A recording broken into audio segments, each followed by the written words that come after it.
ایک شخص بڑا مالدار تھا، تھوڑے دن کی بیماری کے بعد اس کا انتقال ہو گیا. اس کا اکلوتا بیٹا تھا نوجوان. اب جب کسی نوجوان کو مفت میں لاکھوں کا مال مل جاتا ہے تو اکثر وہ نوجوان اس مال کو صحیح نہیں خرچ کر پاتے. چنانچہ یہی حال اس نوجوان کا ہوا.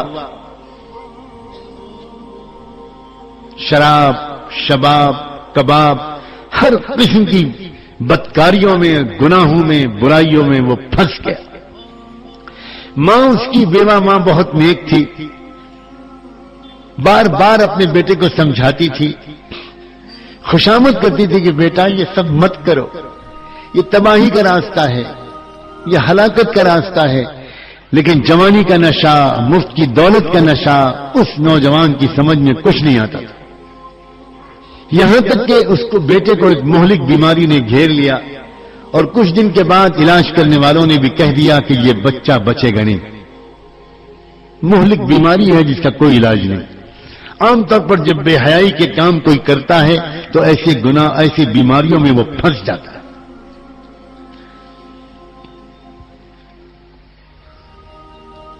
سمجھاتی رہی ماں لیکن بیٹا نہیں مانا، یہاں تک کہ بستر سے لگ گیا اور دن بدن اپنی موت سے قریب ہونے لگا. ایک وقت آیا کہ خود نوجوان بیٹے کو بھی اس بات کا احساس ہونے لگا کہ اب میں نہیں بچوں گا. تب اس کے دل میں تھوڑی سی ایک فکر پیدا ہوئی اور اس نے اپنی ماں کی خوشامد کی کہ ماں میں توبہ کرنا چاہتا ہوں مگر مجھے توبہ کرنا نہیں آتا. بہت سمجھاتی رہی آپ مگر مجھے توفیق نہیں ملی. اب تو میں سمجھ رہا ہوں کہ میں بس صبح شام کا مہمان ہوں.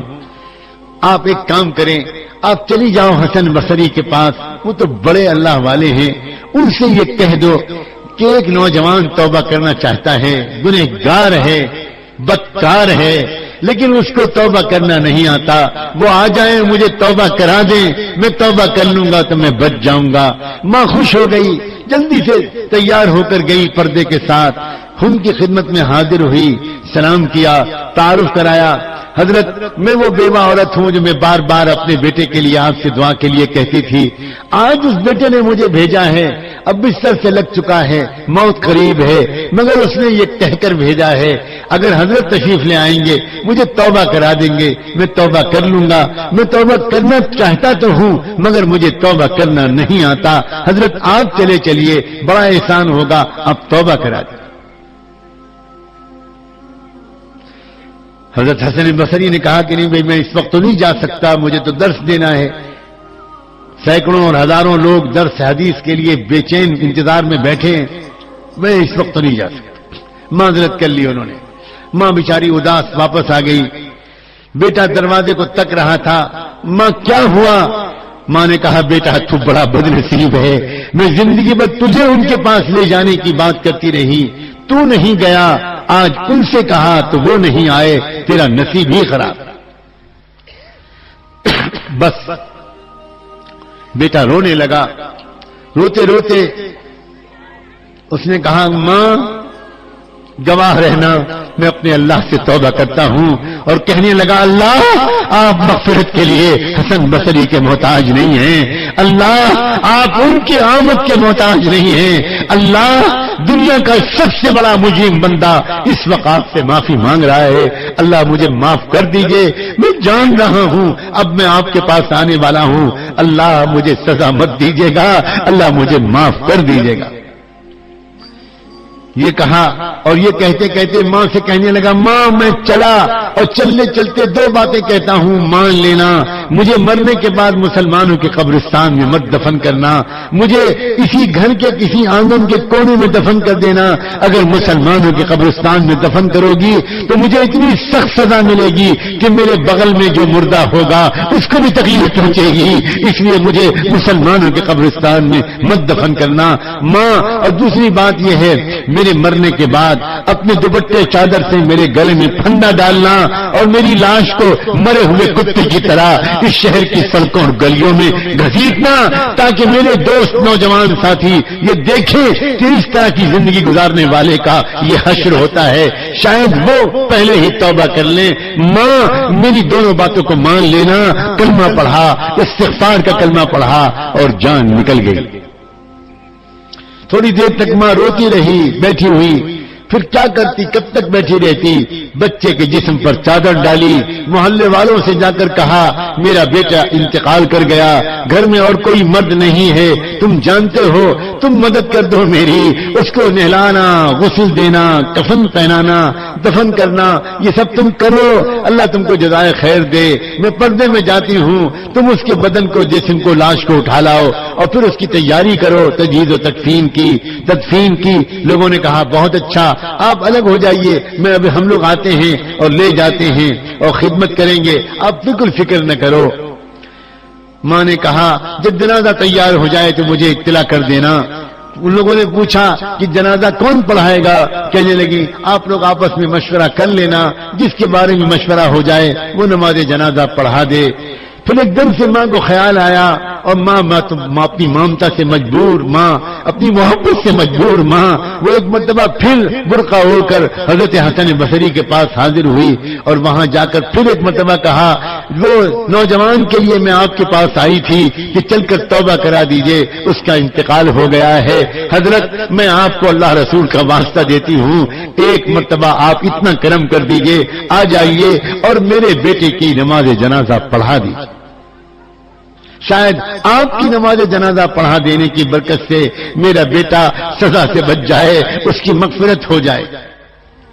حضرت حسن بصری سنتے ہی جلال میں آ گئے، کہنے لگے میں ایسے شخص کی نماز جنازہ نہیں پڑھا سکتا جس نے کبھی زندگی میں کوئی نماز نہ پڑھی ہو، میں نہیں پڑھاؤں گا۔ ماں پھر واپس آ گئی اور واپس آ کر اس نے محلے والوں سے کہا کہ آپ لوگ جس کے بارے میں رائے مشورہ ہو اس کو طے کر لیجئے گا اور وہ نماز پڑھا دے۔ سب تیاری کے بعد محلے والے مشورے کے لیے بیٹھے ہوئے تھے کہ کون نماز جنازہ پڑھائے۔ اتنے میں دروازے پر دستک ہوئی اور ماں دروازے پر گئی، پردے کا خیال کر کے پوچھا کون صاحب ہیں؟ تو باہر سے جواب آیا میں حسن بصری ہوں۔ ماں حیران رہ گئی، کہنے لگی حضرت آپ آ گئے، اللہ آپ کے درجے بلند کرے، اللہ آپ کے درجے بلند کرے، یہ آپ کی مہربانی ہے کہ آپ آ گئے۔ ٹھہریے میں بھاگ کے جاتی ہوں، کہیں لوگ نماز جنازہ شروع نہ کر دیں۔ کہنے لگے حضرت حسن بصری بہن پہلے سن تو لو کہ میں کیوں آیا ہوں، میں نے تو تم کو ڈانٹ کے بھگا دیا تھا، واپس کر دیا تھا، اس کے بعد میرے قیلولے کا وقت تھا، میں ذرا دیر کے لیے لیٹا، میری آنکھ لگی، مجھے ایسا سنائی پڑا جیسے اللہ مجھے ڈانٹ رہا ہے اور اللہ کہہ رہا ہے حسن تم میرے کیسے ولی ہو کہ تم میرے ایک دوست کی نماز جنازہ پڑھنے سے انکار کرتے ہو، جلدی جاؤ اور جا کر نماز جنازہ پڑھاؤ ورنہ تمہارے پاس جو کچھ ہے میں سب چھین لوں گا۔ بہن احسان میرا نہیں ہوگا، احسان تمہارا ہوگا، تم مجھ سے نماز جنازہ پڑھوا لو ورنہ میں ہلاک ہو جاؤں گا۔ اے دہال کے اور اس علاقے کے آنے والے ہزاروں سینکڑوں نوجوانوں، اللہ بھائیوں اور بہنوں، ایک زندگی بھر کا گنہگار چلتے وقت اگر توبہ کرتا ہے تو اللہ اس کو اپنا دوست بنا لیتے ہیں۔ اگر آج کی رات اتنے بڑے مجمع میں جس میں نہ جانے کتنے صالحین اور صلحاء ہوں گے، اگر آج کی رات ہم سب کے دل سے توبہ کریں گے کیا اللہ ہمیں معاف نہیں کر دے گا؟ کیا ایک نئی زندگی ہماری شروع نہیں ہو سکتی؟ آج بڑی امیدوں کے ساتھ ہم اور آپ ہاتھ اٹھائیں اور اللہ تعالیٰ سے گر گرا کر مانگیں۔ یاد رکھنا جس طرح ایک بچہ جب اپنی ماں سے کسی چیز کے مانگنے کی ضد کرتا ہے تو وہ نہیں دیکھتا کہ پھوپھی کیا کہیں گی، خالہ کیا کہیں گی، باجی کیا کہیں گی، وہ روتا ہے، مچلتا ہے، ضد کرتا ہے، یہاں تک کہ اپنی بات منوا لیتا ہے۔ اللہ کرے کہ ہم اللہ سے جب مانگیں تو ہمیں اس بات کا بالکل خیال نہ رہے کہ پاس والے لوگ کیا کہیں گے۔ اللہ ہمیں تڑپ تڑپ کر مانگنے کی توفیق عطا فرمائے، اخلاص کے ساتھ مانگنے کی توفیق عطا فرمائے اور ہم کو ایک بار پھر ایسی امت بنا دے جو امت دنیا کے اندر ایک بار پھر وہ تبدیلی لے آئے۔ آج اللہ سے مانگنا ہے، معافی مانگنا ہے، ہدایت مانگنا ہے، آگے کے لیے توفیق مانگنا ہے، دین اور دنیا کی بھلائیاں مانگنا ہے، اللہ سچے دل سے توبہ کرنے کی اور گر گرا کر تڑپ تڑپ کر معافی مانگنے کی اللہ مجھے اور آپ کو توفیق عطا فرمائے۔